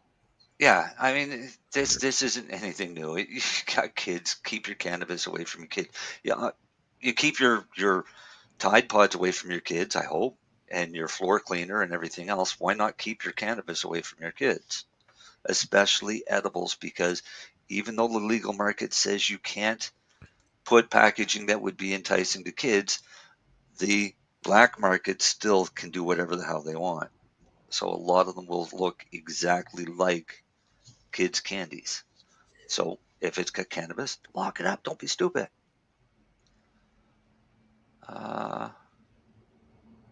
Yeah, that's an old story. No, that's a news story. But we've heard about it before. Old story many times. We've had a couple of parents on the show that have been charged with things like that before. Yeah. Okay. Here's something that Russ might feel the need to join in. There's a lot of talk now in the news about cannabis and COVID. Truth, no truth from your research and stuff like that. Do you think that this could be something that's very serious? I know they're working on it in Israel, where they work on things like that. I mean, I think what happened with the recent stories about cannabis and COVID is typical of the industry and media in general. Is something was seized upon without having all the facts, and also was seized upon by people who aren't trained to understand the facts and to report on them in the first place. So is there potential for cannabis compounds to be used to treat COVID? Yes. Are we close to that? No. It's very similar to many of the things like I report on in the book, where yes, this was done in a laboratory. Cool, super fascinating, major implications. Can we actually apply it in human medicine? And often the answer isn't even no, it's the processes required to find out are too cumbersome. So it's likely that it's not worth the money to spend, is what it is. That could be the biggest part of it, but it's also likely that something else will happen before a particular cannabinoid-based medicine might be available. I think the cannabis industry has a habit of really wanting to believe that cannabis is the savior, and I think that's honorable. And I've made a career of cannabis. My life has been about cannabis for 33 years now. I've been working with cannabis since starting, selling as a kid, street kid, nickel and dime bag. And so I understand, cannabis for me is a savior. Like, I don't know what my life would have become without cannabis, and certainly don't want to imagine life without cannabis. But the tendency to just want to assume that cannabis is the savior and is going to save us from cancer and COVID is because it's the big story now. Yeah, it's the big story now. So quick change of pace here. Okay. What about psilocybin and other mushrooms and things like that? Are there terpenes and flavonoids and? Oh, there's flavors to mushrooms. It's called shit. Of course there. But do they have the same kind of chemical makeup as? No, I don't think that they do. I think they're quite different. I assume that they must have terpenes, but we're probably not talking along the same lines. But I really don't know. I haven't studied that aspect of mushrooms. I did study mycology a bit when I was younger, and experimented with lots of different and sort of funky types of mushrooms outside of the psilocybin range. So I don't know exactly what those compounds are. I think it's important that we start to take a look because we know this as good medicine, and it needs to be available to the people as soon as possible. And the way that we're going to be able to do that is talk scientifically about it. We're actually doing trials in Canada. Trials right now. Yeah, I know. Yeah, for mental and health. we have Oregon and Colorado where you can buy cannabis, mushroom edibles. I recently flew to Colorado. I work for a cannabis consulting firm in Colorado, and we had a company Christmas party, and we're able to freely consume different mushroom products and had a fantastic time. So this is already happening. And Mitch Earlywine, who I talked about earlier, who wrote the forward for the book, he does a lot of work in this regard. So if you don't already follow him, you should check out his work. That's Mitch Earlywine. He's the do me a favor and send me his information, because that's somebody that I want to follow and have on the show. Cool. Yeah. Yeah, because we're going to ask him about terpenes and mushrooms. You know that. There we go. Well, we do know a few people that will know the answer to those questions, but because they're still illegal, even though they're in the industry, they can't come out and talk about it, which sucks. It's like back 15 years ago with pot. Right. Shut up and just use it.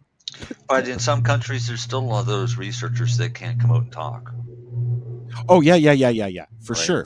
We just have to tap into that. We haven't really tried to tap into that market quite yet, but we're going to. Get the researchers that are feeding the other researchers in legal countries. But more and more countries are coming legal. I mean, okay. I have never expected Thailand to do it, so. Dale, I'm playing it right now. Just a sec. This is something that Dale's trying to come up with. What?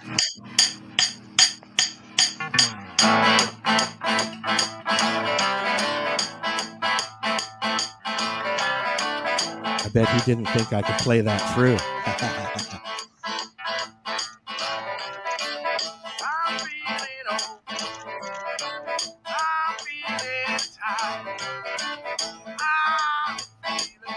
That's really good, bud.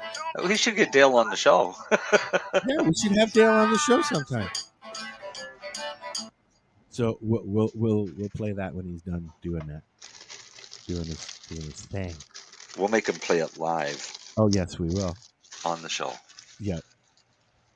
With a full band and everything. Wait, we'll have Russ join him.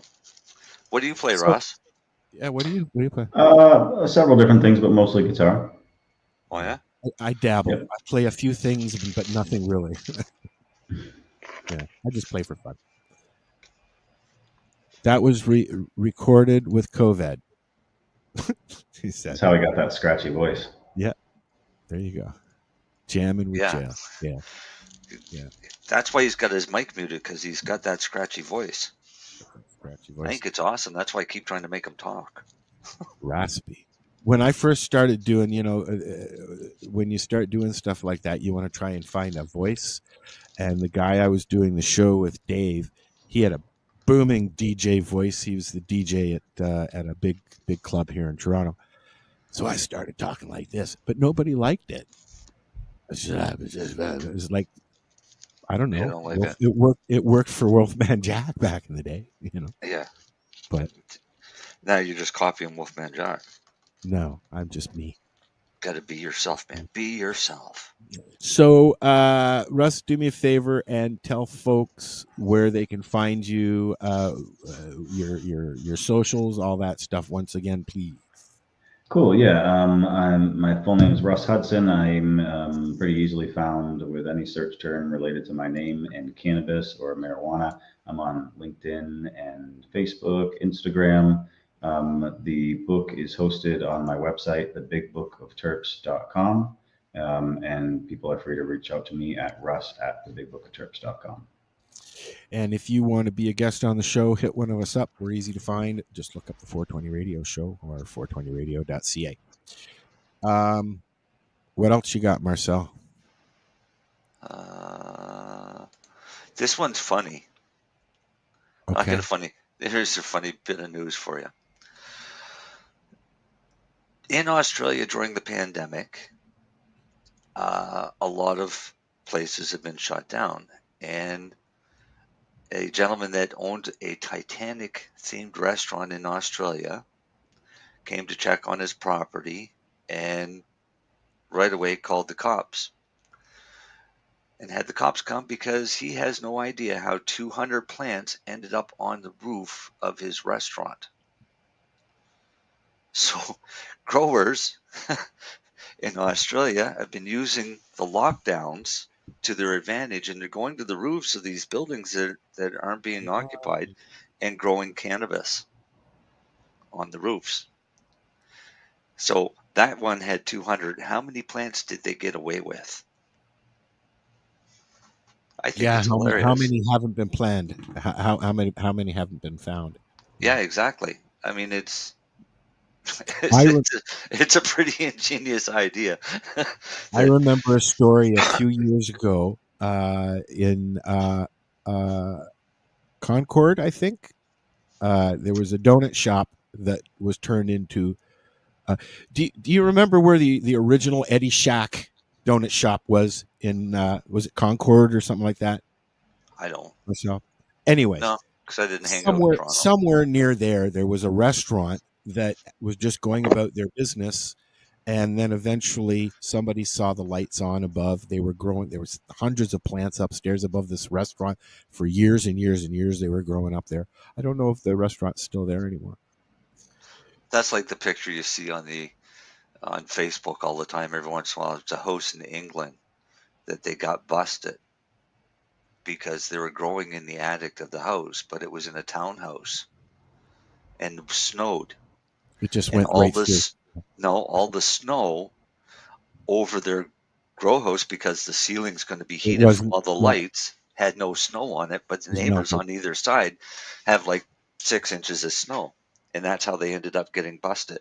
That's how they found out they were growing at the old Moslem brewery as well.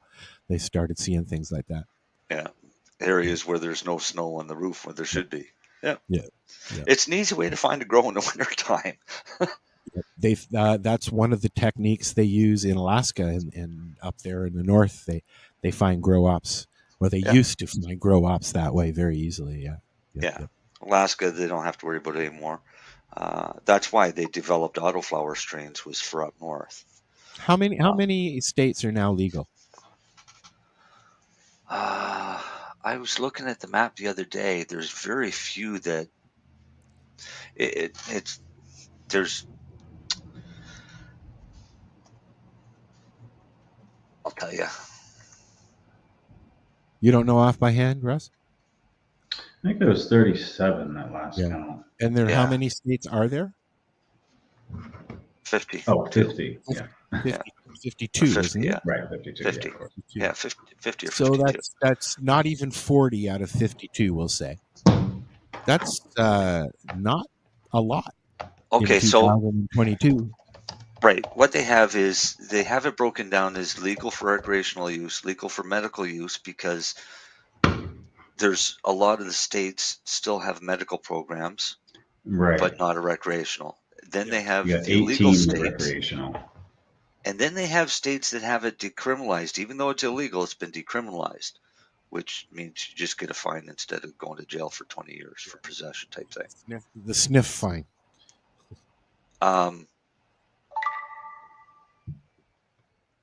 But does it give me numbers? This, of course, is Wikipedia. Yeah, 37 states, including the District of Columbia, Puerto Rico, and the U.S. Virgin Islands, have some type of regulated cannabis use, and then 18 of those are recreational. Yeah. So that leaves like a dozen or so states that are still have nothing. Well, let's see. There's like Texas is illegal. The Carolinas are illegal. California is legal, but and has the weed traffic calmed down between California and Mexico now, or is it still going full? It's actually been reversing. I just attended a webinar last week with Steve D'Angelo and several folks from Mexico talking about what's happening in Mexico, and they were commenting specifically about the reversal of that flow, and that now a lot of U.S. weed is making its way into Mexico. That must be upsetting the cartels big time. Well, we can hope. I mean, they've just started going legal anyway. So right, Mexico's doing their own legal process, or they're going to have to fight with the cartels for that piece of the pie. And Jamaica is doing the back and forth with Canadian weed, right? Are they not? I thought we were talking about that like a year or two ago. And that's still up in the air. I mean, COVID threw a wrench into everything because it shut down keep almost about everything for the last 2 fucking years. Yeah, I keep forgetting about right? And that's kind of screwed everything. So a lot of deals that were going to happen 2 years ago aren't going to happen now because of this shit.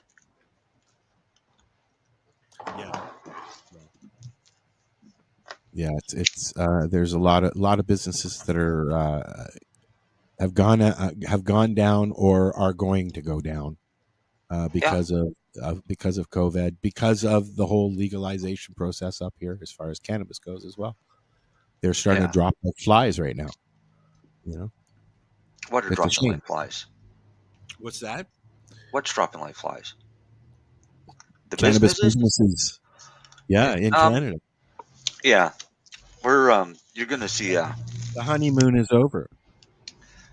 Well, no, I saw an interesting thing here that Freya, Broken Coast, 2 other ones now have kind of combined for their medical program.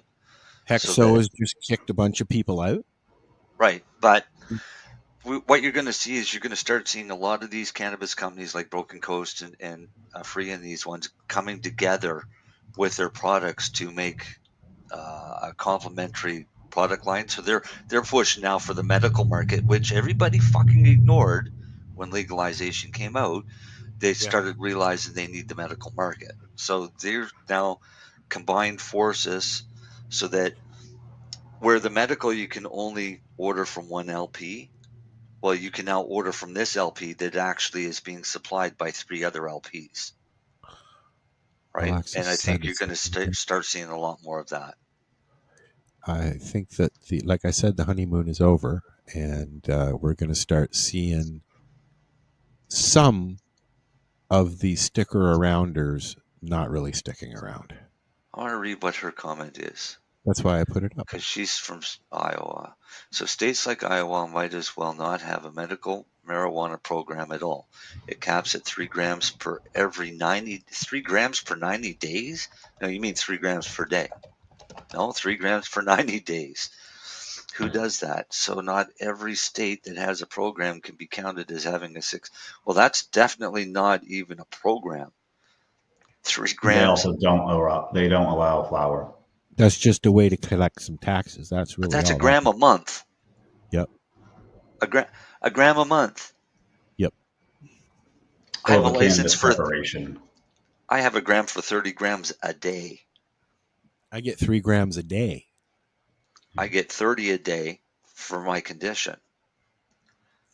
For 90. Oh, yeah. Iowa shouldn't even say they've got a medical marijuana program. They've got. I've actually tried the 3 grams a day thing, and I do okay. Yeah. I do all right. I usually only have maybe 6, 7 a day, anyways. I do. I could do 3 grams a day concentrate. Yeah. Wait, that's what I do. Is 3 grams a day of concentrate. Yeah, but that's not what they mean. I guess that's what they mean. 3 grams is 3 grams. No, they're saying 3 grams for 90 days. Dried flower. No, even but even concentrate. Yeah. 90 days, a gram a month of concentrate. Yeah, how do you divide that up? In capsules, 1 milligram capsules. Wow, that's not right at this time and day, where Definitely cannabis is pretty much, well, was the number one subject in the world. Yeah. Now not so much, but it's there. You know. Yeah, it's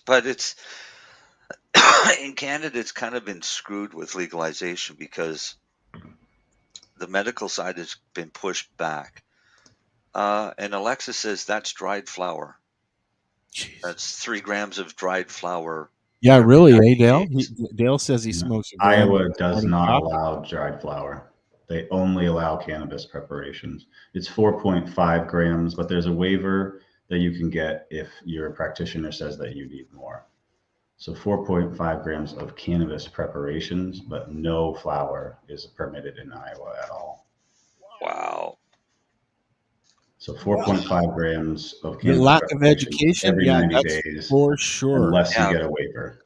My doctor would create some waves signing my prescription in Iowa. No, he needs that every 3 days, not every 90 days. I don't know. 3 grams would last me of oil would last me a month. Sure, it would. Dale says he smokes a gram with his with his morning coffee. Yeah, exactly. Dale, I smoke 3 joints before I make coffee. Yeah, it's the first thing I do when I wake up.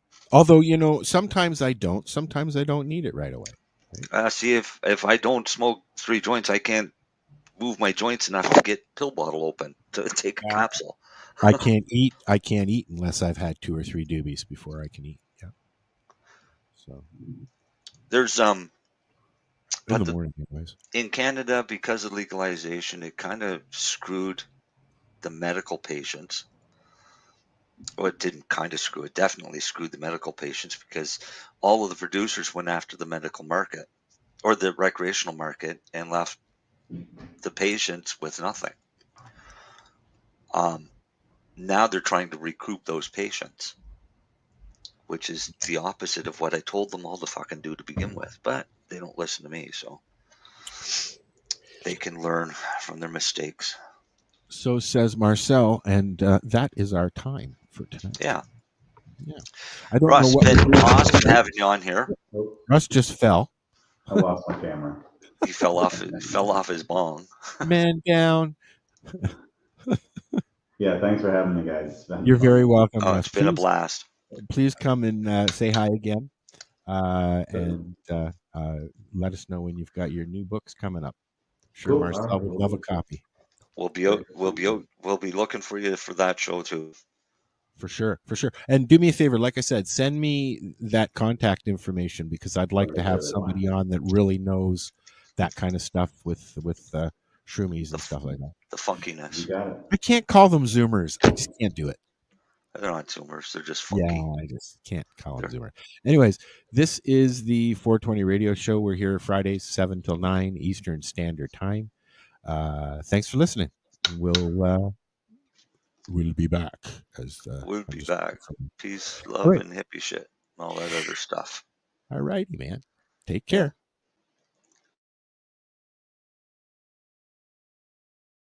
So what are you doing? Nothing. Why not? Trying to get on this Lifestyle Radio website. Sounds like a cool website. Yeah, it's alright. Oh, I might have it. You might have it. You're listening to Lifestyle Radio. The opinions expressed during this show are those of the individual participants and do not necessarily reflect the opinions of their associated organizations or Lifestyle Radio.